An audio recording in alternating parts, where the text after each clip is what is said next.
All right, we're here. What's up, everybody? Sorry for being a few minutes late. I had to get the old computer rebooted. Thank y'all for joining me today. FOMC day. I know we're all pretty bored waiting for the FOMC to start, so why not talk about the options complex? If you have any questions, pop them in the chat. I guess depending on whether you're watching this thing on YouTube or Twitter, that comes through a little bit different. But what I want to walk through today is the size of the options expiration, kind of what the path is, I think, out of FOMC, and give you just a few interesting things that I'm seeing in the data. I was going to say, "Hey, Michael," in the middle before I finish my sentence.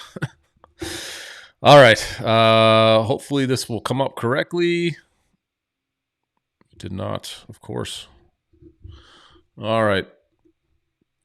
So let me share my screen quickly. Got new software, and Brent is not doing a good job running that software, is he?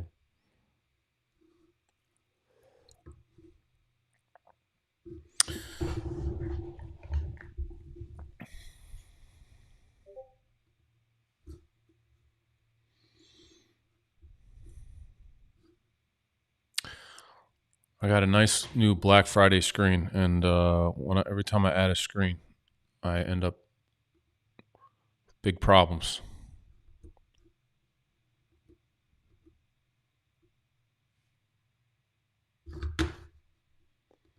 Stay with me. I'm coming. There we go. I got it. Victory is mine. Give me some applause. That'll be my applause. Yeah, that's fancy. All right. Anyways, let's move along. Now that I've wasted about 30 seconds of everybody's collective lives. All right. So what's happening here in the market? We're going to start with our what we've been saying in recent founders notes, because this thing is really pretty simple in my view, the way that this all shakes up.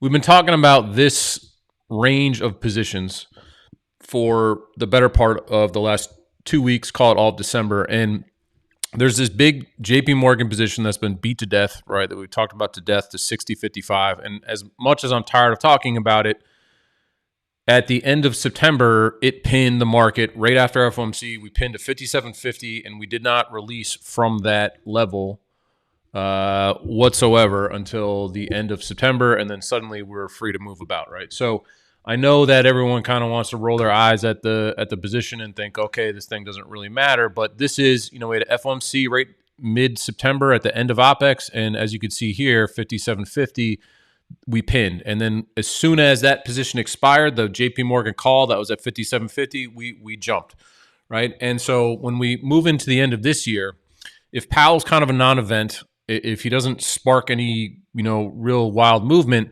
then we have to think that the path of least resistance is the market to do nothing, in the same way that we did nothing at the end of September. Now, there's year-end flows and tax loss harvesting and whatever other things you want to say you're throwing at this. But in my eyes, those collective flows have to be bigger than what we see here in this strike, which is a 99th percentile strike when we look at this, and this is a positive gamma strike, as you can see here in the trace map. And that position is not going to go away till 12/31 expiration, right? And so what Powell has to do, or what we have to do, is we have to move outside of that effective range where that strike is no longer as strong. And if you look back historically at how strong this pin is, there's been times where we moved way through this strike before December, into early December, and so this strike wasn't in play. Or there's been times where we've been fairly, far below it. So this position is not always in play. We're not always sitting right on top of it, but the fact that we're sitting right on top of it tells us that the gamma is strongest for this level, right? Gamma increases for at-the-money options as we get closer to expiration. And so we're going to have FOMC. That vol is going to drop off. I'll talk about vol here shortly. There's a bunch of positions expiring around this, right? There's a huge options expiration on Friday, which we're obviously going to talk about.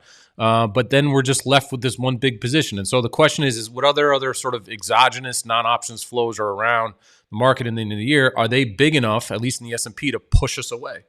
Kind of highlighting how interesting this all is. If you look at the performance of the S&P recently, and we talked about this in a recent Founders Note too, so I can just bring up this chart.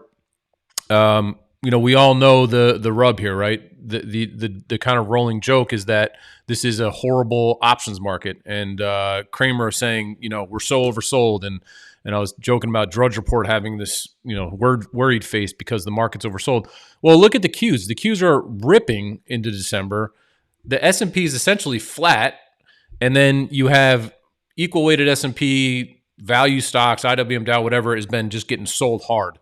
And so there's a real divergence in flow. And if you look at a piece that Nomura just put out about this, I actually have this sitting here.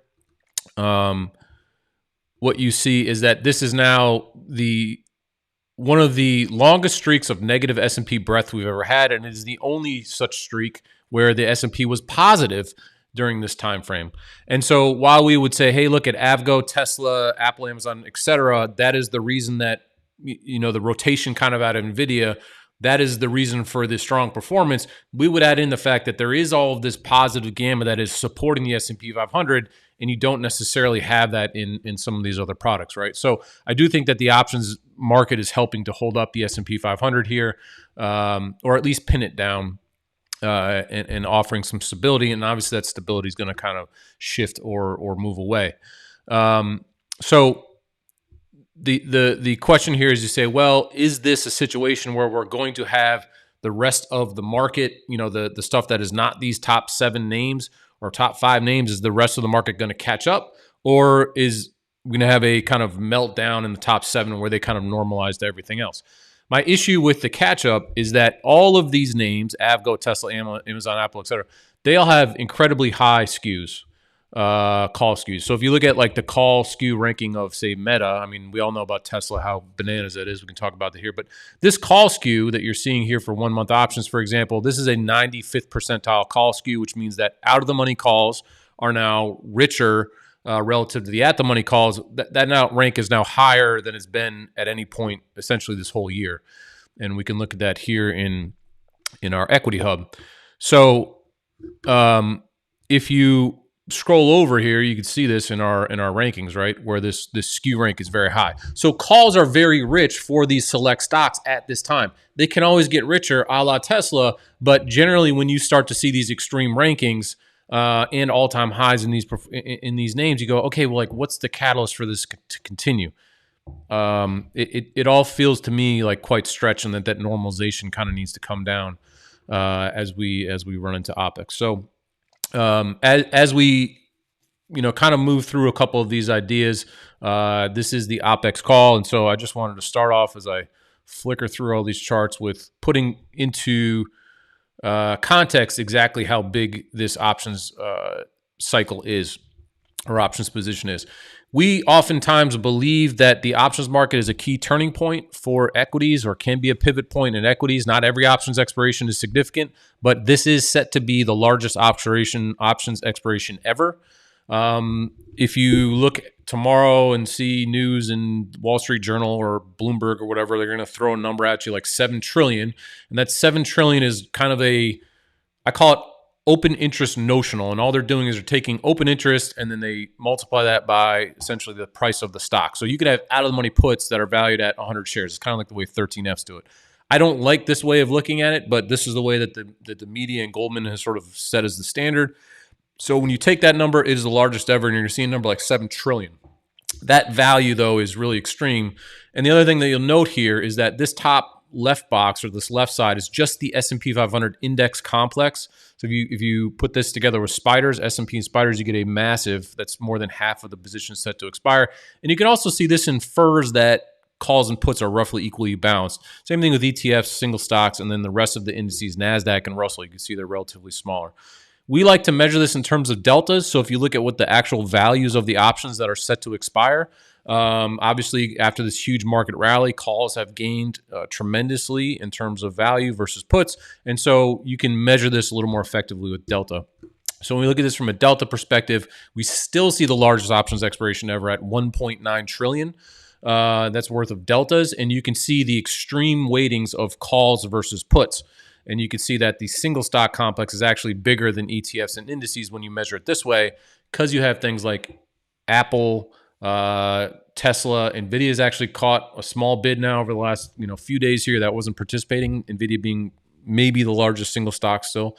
So the point here is there's a tremendous amount of call value set to expire, and generally speaking, we have stats that support the idea that this can lead to a reversal in the market. So like when you get strong performance of a rally into options expiration, market tends to consolidate after.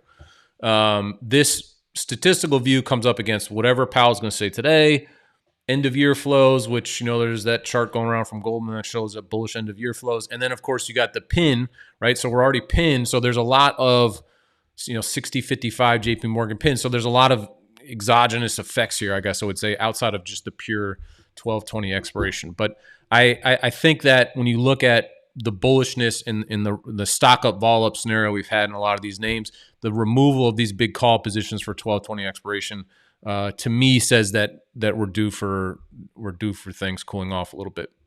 And again, this is the fair value scenario or the fair value window. If we break up over 6,100, certainly by Friday, then I think that the 60-55 pin probably goes away and you got to be in a risk on scenario. If we break under 6,000, that to me is the risk off level, and that goes for into January as well. If we break below 6,000, that's where I think volatility starts to spike, and that's where I think that negative gamma will start to come into the market.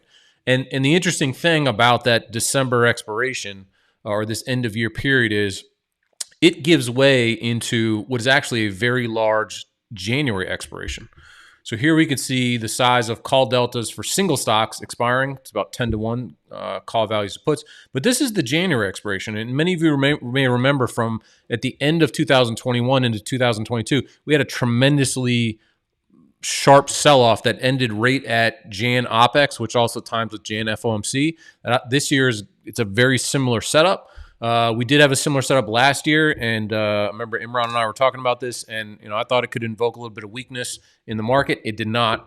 So full transparency on that. But we have the potential, I still think, for that fuel to drive downside here. Now, whether or not the market takes it, we'll see. But if we do start to slot, I think there's plenty of reason for us to have a lot of volatility to start January, and then we move down into inauguration, FOMC in January, big options expiration as a lot of those kind of leap positions expire. So there's a lot in the options complex shifting here over the next few days.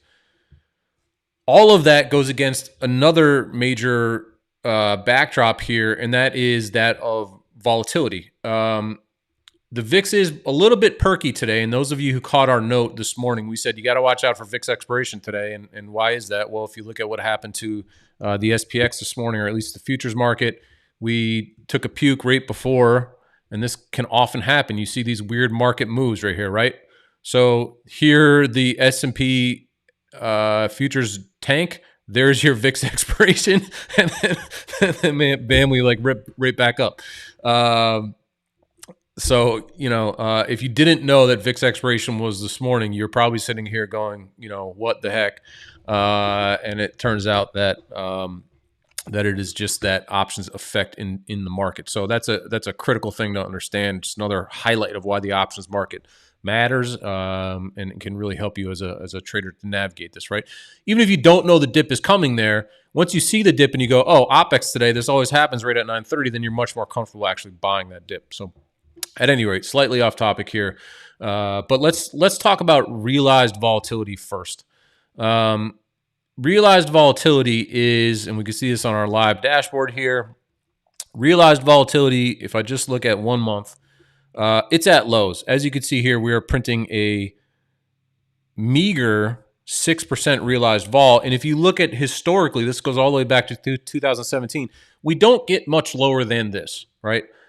In other words, the market on average over the last month is moving about as little as it possibly can. If you think about it, if we're realizing zero vol, it means the market moves not at all every single day. And so we've now moved as little as possible into this period. And so, yes, value stocks are falling apart. Equal weighted is falling apart. And yes, there are Mag 7 names that are going crazy, and Tesla is just going absolutely bananas, and that's responsible for 80 bips of this month's performance in the S&P. But the S&P index itself is not moving. It could stay here And if Powell doesn't upset us, then I think we pin and that realized vol doesn't do much. But the path of least resistance could very well be higher for realized vol, which is generally, in my view, going to express with a market that starts to sell off. Because we're unlikely to see realized vol spike if we start to grind higher, because what typically happens in the S&P 500, people start to sell more calls, right? And those call overriding funds, et cetera, come in, and that helps to just keep a grip on market movement. So the easiest way for the S&P 500 to express downside or to start to get some volatility would be an expression to the downside. Along with this very low realized volatility is correlation has been kind of breaking apart. And those of you who have been followers of our work over the last year know that we spent most of the summer talking about how bananas a lot of the moves were into July. Things like longest streak without a 2% move up or down in the S&P 500. Record low, this is the CBOE Core 1M correlation metric. Record low correlation. Dispersion was doing weird things. We had, I think the list was like 10 different anomalies that we'd never seen before, right?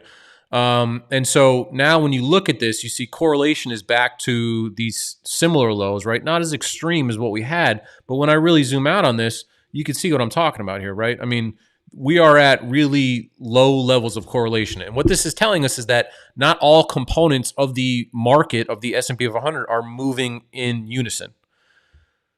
What generally seems to happen, the way that this sort of normalizes, is when stocks crash. Why? Because when stocks crash or equities drop, all equities drop in unison. It's not like here where a bunch of the bottom 500 names in the S&P 500 are dropping and 5 are going up, because I think there's 505 names in the S&P 500. This thing tends to realize or normalize. And so what do you see here? Well, what happened in August, right? August, all this, bam, in like 2 weeks, this whole thing fell apart, right? End of July, we started to get really weak. Vol spiked. We had a 60 plus print on Monday, August 5th. That correlation metric snapped higher. Same thing, this was Volmageddon back in end of 2017, right, into January of 2018. So you can see this. This is a lower bound in this metric, right? Stuff is not in sync. Stuff is kind of falling apart. Realized vol is as low as it possibly can get, right? That's kind of correlated to this idea of low correlation. And so, yes, the VIX is waking up a little bit, the VIX being a measure of forward volatility or what people are expecting in terms of volatility coming forward. But ultimately, when you really look at the price of options, they're very low, right? The market is pricing in pretty low risk. If you look at the straddle for today, FOMC day is 50 bips. That's 30 handles in the S&P. We already realized that this morning. I mean, right? We already did 30 handles, I believe, today so far in the S&P 500. So people are pricing in de minimis amounts of vol. You can see we went from 40 all the way up to 30. So we've already realized the straddle once today. And that's before the Fed even showed up. So the amount of vol that people are pricing is next to zero. There's no implied vol premium at all on the fact that we're not moving at all any day, that we're not really moving at all. So the point here is that if we get a little bit of a shock, a little bit of a scare, then that forward view of volatility has got to expand, and it's expanding from the lower zero bound of expectations. Hopefully that makes sense. So that's the risk, right? You get a vol spike and you got to get a normalization in volatility. And that is going to, that times with huge options expiration on Friday, the JP Morgan pin going away, certainly by the end of the year. And then who knows what Powell says today. Generally they don't say much to move markets. I don't know. We'll see what happens. If Powell spooks the market enough that we break 6,000, before Monday, then I think the JP Morgan pin is no longer in play. But I think most likely if Powell does nothing, I don't think we rally strongly in the S&P 500. I think we just kind of pin to that level. So again, I don't think that there's a lot of value in being long S&P index or spiders here in the end of the year because of that pin. The risk to me seems like it could express down. Maybe we get an end of year rally and some of the top tech still and the S&P is left behind. There are a bunch of these bizarre dynamics. So looking at the prices of puts, and I know I'm going kind of fast here and I'll start to read some of these questions. If you look at the prices of puts as we load this up, seem to be A little bit slow on my old broadband here. There we go. This is a 90-day cone, as you can see, for 1 month options. So this lines up with January options expiration. And, if you look at a 25 delta put, which is, where are we here? That's roughly the 59.50 options, let's call it. They're trading at an implied vol of 13.9. A couple of days ago, those were trading at a 12. So the traders are starting to buy some put protection. That seems to be starting to come into the market a little bit here. And you're seeing a little bit of a bid. And so that's creating a little bit of vol premium now over the last day or two, particularly as we approach FOMC and kind of end of the year. So the market is so far not reacting to this. VIX 15-ish, obviously that expiration moves a little bit. It does suggest that Powell is pretty benign and quiet. There could be a little bit of a vol premium crush, a little bit of an event vol crush. But it is interesting to me to start to see that into January now there's a small bid, or I would say a light bid to downside protection in the S&P 500 itself. So if there is at all any real move in realized vol, in other words, we do start to spill out a little bit, then you're going to really start to see these vols jump quite a bit, and we would move from kind of the bottom of this cone, certainly to the middle of the cone, I would think, or the middle of the kind of statistical range, and we'd start to see that VIX press up towards I think the high teens. So I'm going to pause right there. I'm going to roll through a couple of these questions, make sure I haven't totally lost everybody here. 13 red days in a row for RSP. For those of you who are not familiar with RSP, this is the equal weighted S&P 500 index. So, this is showing you essentially if you don't, Mag 7s obviously have a disproportional weighting in that market cap index, meaning the S&P 500. And so when you just give equal weighting to all of those components, it's getting pounded, right? And so much of the strong performance of the S&P is based on literally just these top handful of names. It wasn't that JP Morgan sheet. I believe I listed it in here, and you can see those names right here, right? Avgo, Tesla, Amazon, Microsoft, etc. And the other thing that I want to talk about is just the crazy sentiment that we've seen here over the last few days as well.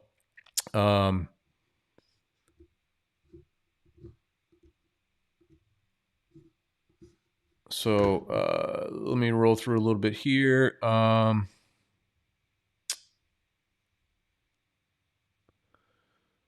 Is Tesla a meme stock yet? I think you have to say it is a meme stock. I'm going to cover that in depth here in a minute. I've been yapping for over 20 minutes already. So, nice purple shirt. Those of you who are longtime SpotGamma subscribers, I was just thinking about the sweatshirt the other day. We got into a lot of arguments as to whether the trace screen is blue or purple. And when most people said, "Hey, Brent, this is purple," I just doubled down on blue to be an antagonist. And so I kind of feel like my sweatshirt is a representation of that argument. Diamond Dave, what's up to you?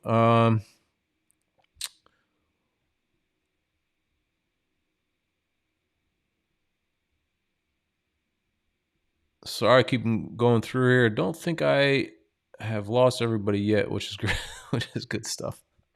All right, so let's talk about Tesla a little bit and some of these single stocks. So I want to start with the sentiment check, and then as we get closer to 2 o'clock, I'm going to do a quick rundown on the specific levels that I see for today in the S&P 500. So let's talk about a quick sentiment check. Here's another reason that I think that the path of least resistance may be lower for equity markets. I'm gonna date myself a little bit here, but I'm mid 40s, and so I've been around for a little bit, and I can recall 2 or 3 times for certain that sentiment just seemed to be bananas. Number one was the 2006 housing crisis. I certainly didn't put on a big short for that. I just graduated school, but I was working at a bank, and I thought it was pretty fancy, and I had a friend of mine, I told the story a few times, college dropout, and he was driving this Escalade. I'm like, how did this dude do this? And he was all involved in flipping houses or whatever it was in like Scottsdale, Arizona. And and obviously the Big Short is about people and I'm trying to think of what the appropriate term is for that. People buying houses in Florida, right? adult entertainers and things like that, I think was in The Big Short. And so, there's that crazy sentiment. You go like, this is bananas, but people would leverage themselves to the tilt buying houses. And then you look for like GameStop, right? People were doubling down, mortgaging their house, not telling their wife or their spouse that they had put their whole life savings into. And at that same time was a lot of the crypto first bubble, right? And those are the type of things. When you start to see people taking on leverage to express ideas, that is always, to me, the sign of a major kind of like top. And we see that in MSTR, but there's a couple other things that caught my eye. I don't cover fundamentals at all, but you see stuff like this, right? Apple, highest price to sales ratio ever. Is that warranted or whatever? I don't know, but it seems pretty wild, right? And Apple call skews are really very elevated as well at the same time. Everyone's dunking on Warren Buffett about him selling Apple over the summer, and he's been a dude that you don't want to bet against over the long term. We saw this from Thomas Petterfy, right? He said that the margin loans are up by quite a bit. IB is interesting because I believe that they were the first to kind of take a crack at the GameStop crowd when they started to get worried about Robinhood failing to deliver stock to them. And so, these brokers are always going to protect themselves as a firm, and rightfully so. It's important. And so, he starts to say, hey, this is getting a little wild. I was kind of like dunking on this guy a little bit, and really it was the whole thread. And this guy basically said that they're taking out loans against a car or a house to buy not only Bitcoin, but MicroStrategy. And I can understand the Bitcoin thesis a little bit, but the MicroStrategy thing, I don't get that at all. That seems to me to be this exact speculative fervor that we've been talking about. And, everyone was printing, hey, MicroStrategy, congrats everybody, champagne and cheers for getting added to the S&P 500. Or the NASDAQ 100 rather, and stocks down, quite a bit from that. So, there are all these interesting signals of just kind of froth and excess in the market that are really pretty wild. And obviously, we talked about the dead value already and the bad breath. None of this has anything to say about Tesla, which is now up 75% since the election. I heard the other day that Elon Musk his net worth is up over 65% since the election, and he has gained something like $5 billion a day of net worth over the last month. That is staggering, absolutely staggering.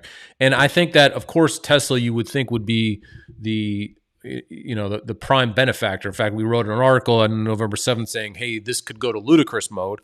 I then wrote only a few days ago that I thought it was time for Tesla to top out. And in full transparency, I said 420 high based on elevated skews and all these other things. And obviously the stock has gone up another $50 or 10% from that as we approach December options expiration. And all of my readings that were extreme have only gotten extremier.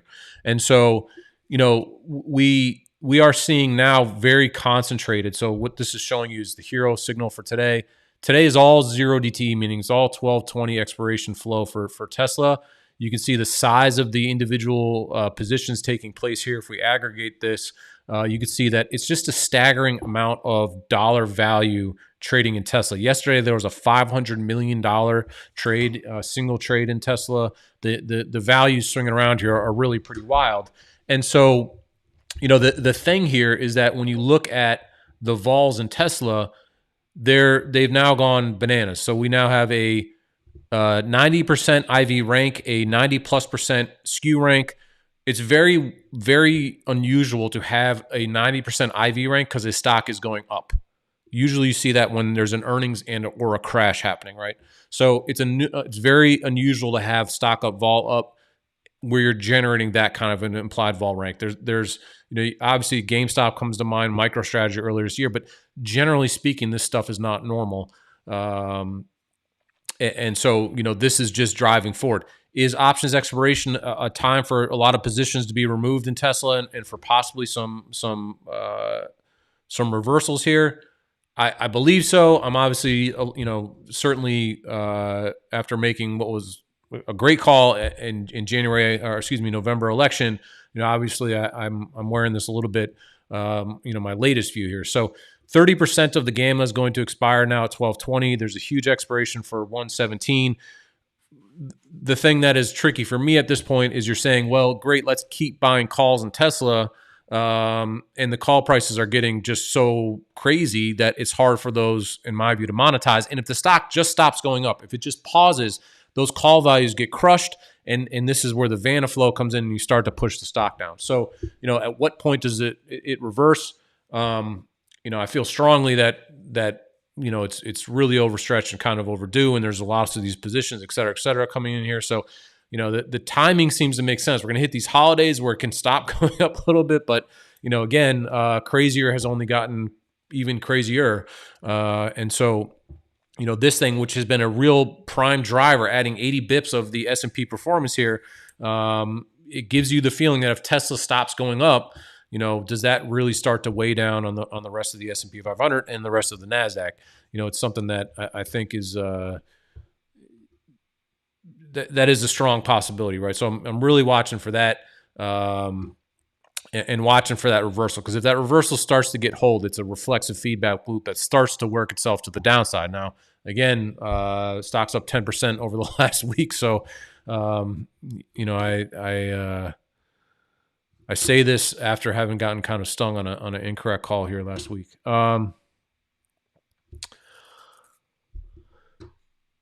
Yeah, so some of you are asking about this new feature we have called Tape, and the cool thing about Tape is you can look and see what the largest trades are of today. So it's a pretty even lot of positions. Yesterday, this was all Tesla, huge Tesla positions. Today, we're seeing some interesting NVIDIA trades. NVIDIA is a darling so far today. It's up a couple percent, $5, $6 here. So that's finally starting to catch a bid after being a real noose or weight on the other broader indices. Looks like somebody's buying a big chunk of RSP puts here, which it's kind of funny. And you can see Bitcoin's pretty big. The top options volume still is really interesting as well, because IBIT is getting a lot of options volume, as is MSTR. These are two Bitcoin proxies, obviously, or Bitcoin trades that have been really big in the options space now. So as much as the Bitcoiners like to say Wall Street doesn't get MicroStrategy or Wall Street doesn't get Bitcoin, there's a lot of options related volume there. And so that is something to really be aware of. And in fact, if you look at the biggest trades today, these are sizable real money trades in IBIT, which is the product that wasn't launched all that long ago. So that is a real options complex, and I think really helps us to understand the sentiment of Bitcoin by watching those. And we do have the S&P data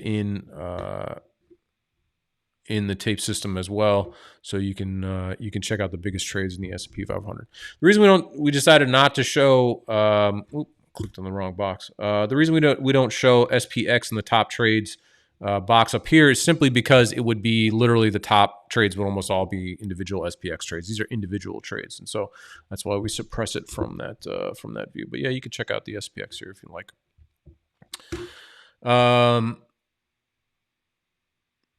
All right, so let's break down things a little bit today. Yeah, Ben Most, you're talking about MSTY and these extra levered proxies, right, for Tesla or NVIDIA, or MicroStrategy. If you remember over the summer, one of the things that we were harping on and talking a lot about was the NVIDIA complex, right? One of our videos, if you check out our OPEX Effect Live podcast with Jack of Excess Returns, we talked about the NVIDIA industrial complex, and it was this idea that NVIDIA is the biggest options, still is. I think Tesla's probably going to overtake it as the biggest option stock, but NVIDIA for right now still is the biggest. And the 2x, 3x levered ETFs, all these other positions, and NVIDIA was going up 10, 20%, every couple of days, right? And that was forcing the equity market higher. And so how quick we get things financialized, I guess is the way I've been terming financial engineering around these names is pretty wild. So you immediately see a big move in like MicroStrategy, and bam, we get 3, 4, 5 ETFs that pop out, and a lot of those ETFs now rely on the options complex as well, and it really invokes a lot of leverage into a lot of these moves. I don't think that's overall terribly healthy. I think it invokes a lot of extra volatility, and while you don't want to take trading products away from people, I mean, more power to the people to do, to do what they want. I do think that it invokes a lot of extra risk, and certainly invokes a lot of extra volatility, because some of these ETFs can get quite big, right? $4 or $5 billion in assets in the matter of just a couple of days, oftentimes. And so, I don't know how much value a lot of these things are providing, right? To the actual consumers, but I'm not the investment police.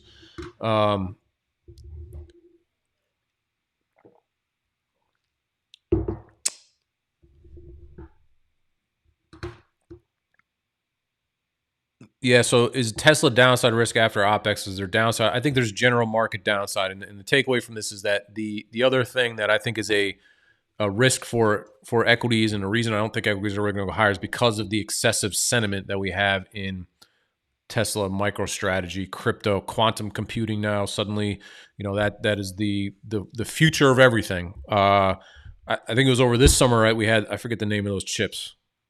I feel like JT would know this one. There was some new chip that came out, right? And everyone said, hey, these chips are going to be the future of everything. It turned out, maybe not. So at any rate,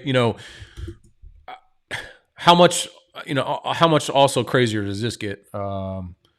This again is up 75%, and since the November election. I mismarked the election. There it is, and it's got another 75% in it. I don't know. We're past split adjusted all time highs for sure. Tesla earnings also right around that same time of Jan, FOMC, et cetera. And so there's a lot of interesting catalysts coming up into December as well. So let's break down today, exactly what's happening as we've covered here. As we've covered here several times so far, just today, is this idea of this pin. So let's talk about, as we're starting to approach FOMC here in a few minutes. We've been really pinned to this level. If you look at right here is the 5750 pin that took place as soon as options expired, the collar expired, we moved, and so this is a different FOMC because yes, we're guaranteed a rate cut, or all but guaranteed a rate cut, but the forward guidance is maybe going to be a little bit different, I suppose. What's interesting is in 2021, right, they started to signal they're going to raise rates, and the equity market continued higher. And everyone's like, that doesn't make sense. They're going to raise rates. Well, who cares? And then all of a sudden, things fell apart pretty quickly in January, right? And so it's kind of an interesting parallel here that we're going to stop cutting, right? And I understand that stopping to cut is different from rates going up. The point here is that there's some uncertainty, or there's maybe a change or a shift in stance and policy, and that's certainly coming into Trump taking office. So there's a lot of that. There's a lot of changes here, and I think that can invoke some volatility. But let's take a look with Trace and show everyone the breakdown of this market. For those of you who don't know about Trace, what we do here is we have been keeping track of a proprietary dealer position. So we believe we know where dealers are long and short calls and puts. And so here you can see the JP Morgan position, which is the dealer is long all of these calls. And in the rest of the map, we see as a result a fairly bright purple, which is suggesting that we have a positive gamma environment here, which means that dips should be bought, generally speaking, and rallies sold, right? And that keeps volatility muted. We've been discussing this effective range of 6,100 to 6,000. This is kind of the operating range where we more or less are expecting fair value, I would say, is just to rotate around this strike into 1221. Now, if the straddle price, as I mentioned this morning, is only 30 handles. We've already realized that once. If Powell is just a little hawkish or gives some guidance that people aren't really expecting, volatility can expand really rather quickly. And I think that 6,000 is the major support level for today on that note. And if we break 6,000 going forward, then that is a signal that we're risk off now into the end of the year, and that pin goes away, the JP Morgan pin goes away. If we rally, we could see if Powell's dovish or just a nothing done, then you start to look at the 6,100 as a major resistance point into Friday.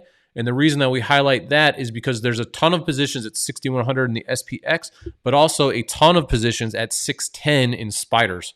610 in spiders is a very big level. So that is we're calling that our call wall area. We think that's major resistance into Friday.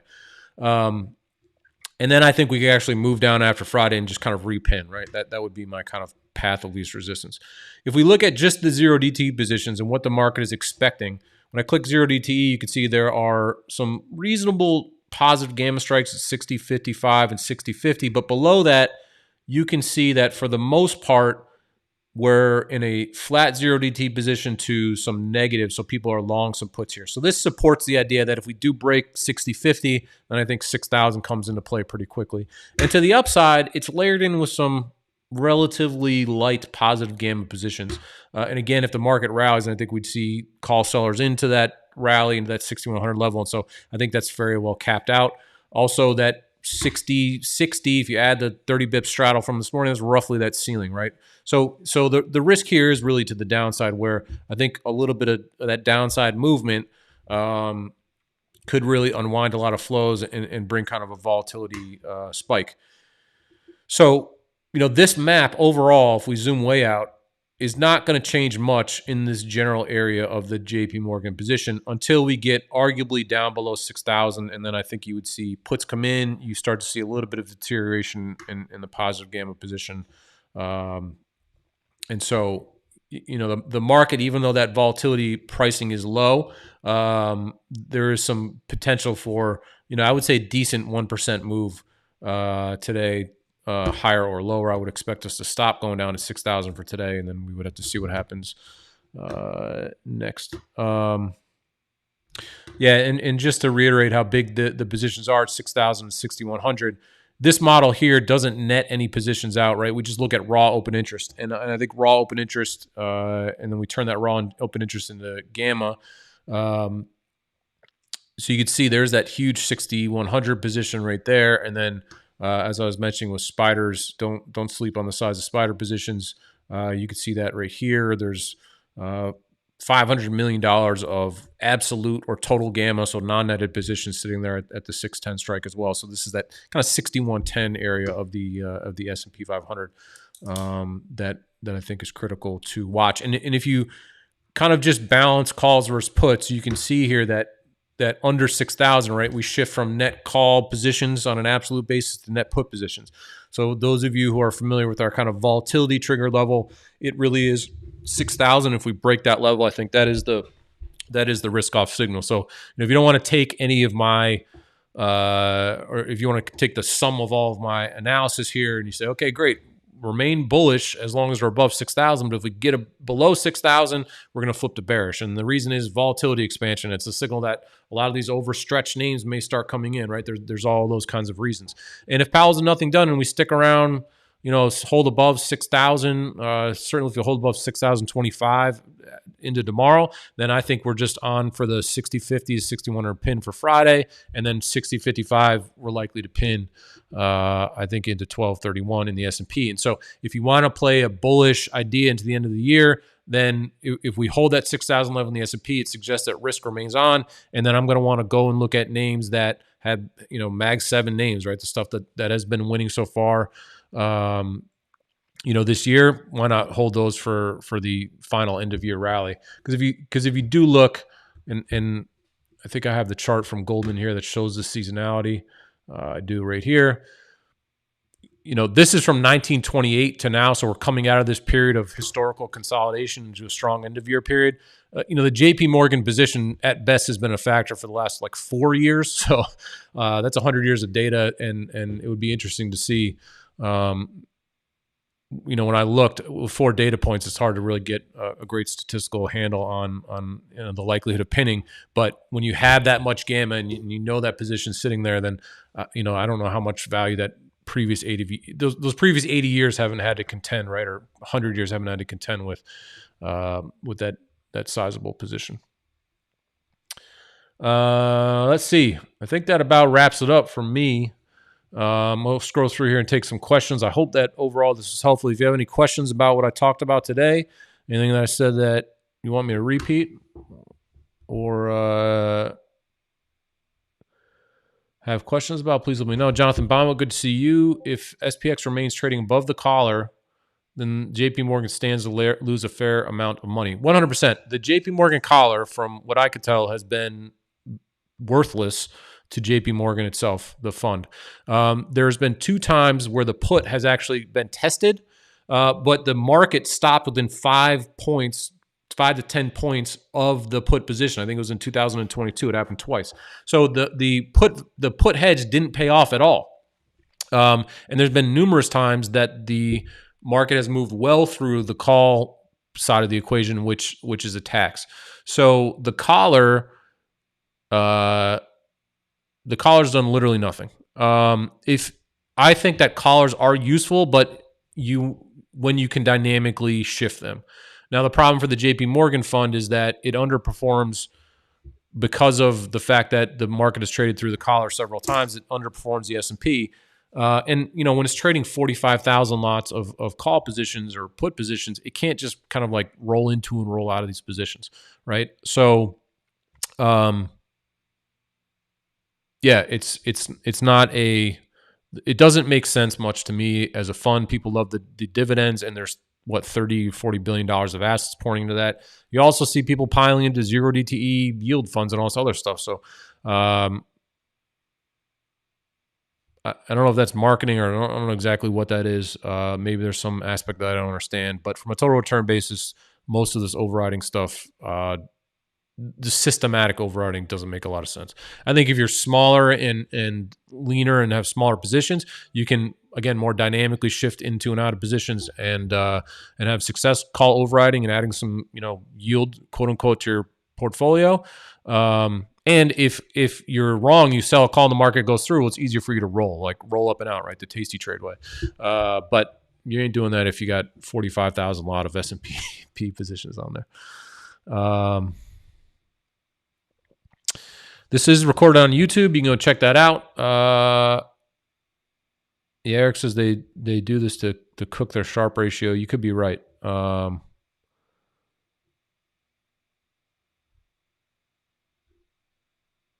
Yeah, and then there's a question here on the charm maps. And the charm map really is red is selling pressure, blue is buying pressure, and we generally look for the market to move to the path of least resistance, kind of. And so that's speaking to the 60-50 area.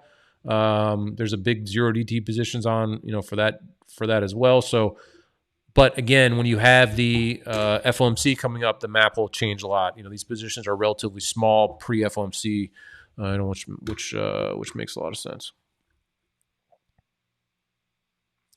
John asked about rolling early. They've never rolled the call early, so they've never rolled the position early. So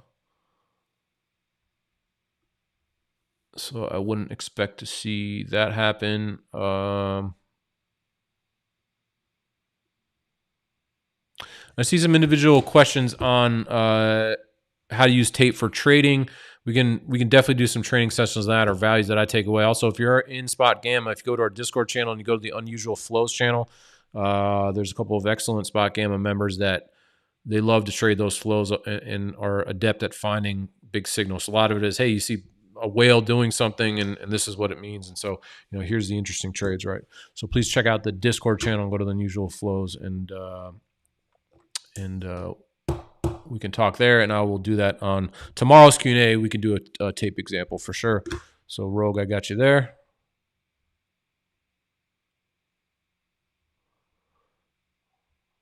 All right. Seems like we got all the questions there wrapped up. So thank y'all for joining us today. I know I did a lot of talking. Hopefully that was all helpful. Oh, you want to talk about the stability number? All right. Stability number right here. The stability number, what we did is we statistically looked at our positioning, and we find that we found a link to volatility. So what that essentially means is, based on how much gamma we see in our model, forward volatility, so 30 to 60 minutes ahead, there's a link. So the lower the stability reading, the more volatility we expect. So when we start to get under 30% of stability, we start to see up into about 50 bips of market movement, right? So you call that about 20 or 30 handles of market movement. When we get high stability readings, so 75 or above, that number goes down to about 10 handles or 10 bips of market movement.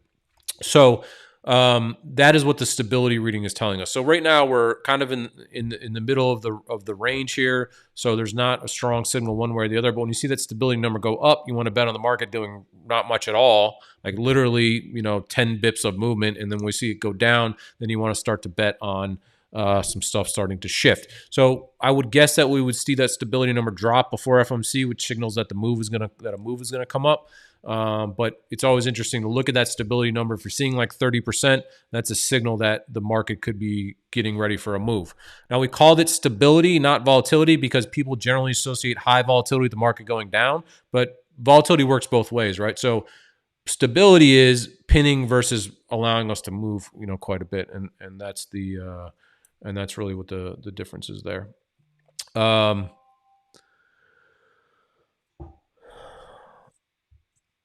saw a question about RV versus realized vol 6M from a friend JM. So if if we go to the volatility indices here, there's some argument that different volatility funds use these different rolling metrics as triggers for risk on and risk off. And what is interesting about this one is that you can see we've now kind of worked our way that the spread between these two is pretty low. Now, oftentimes that signals a top in the market. You can see that, right? Like here, there's a local kind of high. Here, that vol metric comes down. There's kind of a local high. Here, that vol metric is back down again. So it's not something that I've watched a lot. I think that the spread between those two is signaling again that volatility is relatively low. It syncs with correlation being low, the 1 month realized itself being very low. There's a lot of these other kind of funky reasons. And so, that to me suggests that, again, people are not anticipating any risk going out in time, really, right? The market is really not braced for that. And Pooja here mentions that we don't see 90% stability reason for some time. And that's because the amount of options that are being sold, particularly on a 0 DTE basis, have been pretty low. And I think that is related to low implied vol as well. If the straddle like yesterday is pricing in 20 basis points of movement, why do you want to sell that? Let's say you're right. Great. What are you going to make? 5 bips? Like that doesn't seem to, the risk reward there seems to be just kind of trash. So that's why we're not, I think, seeing much stability at all. If that short dated vol increases a little bit, right? That kind of 0 to 1 DTE IV widens out a little bit, then there's a little more juice to arguably sell. And so, I think that changes it. That changes the dynamic a little bit. Yeah, does we like to pop that collar? I think that happened like once, maybe twice, but I don't know that had anything to do with actual trading dynamics around the JP Morgan trade itself, but we'd have to see. All right, picked up a couple of those extra questions. Appreciate everyone for being here. If you have any questions, hit us up, info@spotgamma.com. You can reach me at SpotGamma on Twitter. If you would like to try out Trace, as well as all of our other tools, you can join us, spotgamma.com. And this will be a really interesting 30 days, I would say, for sure, for the market, because of the fact that we have these big expirations and we have that big into the middle or end of January, right? So there's a lot of interesting things happening here that are options driven, that could warrant really paying extra attention. Not to mention, of course, just this morning, the wildness with the wildness with the VIX print, right? So those of you who are not here, I have to look at the actual futures here. So if I go to just to be clear about what happened this morning, right at the VIX expiration, you can see again, for those of you who are sitting here like, I don't think the options market does much. Well, look where the VIX expiration, right? That expires at 9:30 in the morning. So futures drop a good 20-30 handles. The low is really at the print, and then bam, we go straight up. So, these are the kinds of things and insights that if you're not watching the options market, this is a micro, cosm of an example, but you see these things every day. So even if you're not trading options, I think, trading futures, spiders, underlying stock, whatever, you can see where the options market leaves its fingerprints all the time. And I think that particularly breaks 6,000, then you're going to see vol spike, negative gamma, then you're going to see that options market flex on things in a unique way, as well as if Powell's a nothing done and we pin 60.55, another example of how the options market is really just kind of exerting a lot of control here. So, all right, I'm gonna let you all jump for the FOMC decision. I don't want to get mired in having to discuss macro at all, not my specialty. So good luck to everybody today. And those of you who are members, we'll see you tomorrow at 1 p.m. Thanks again.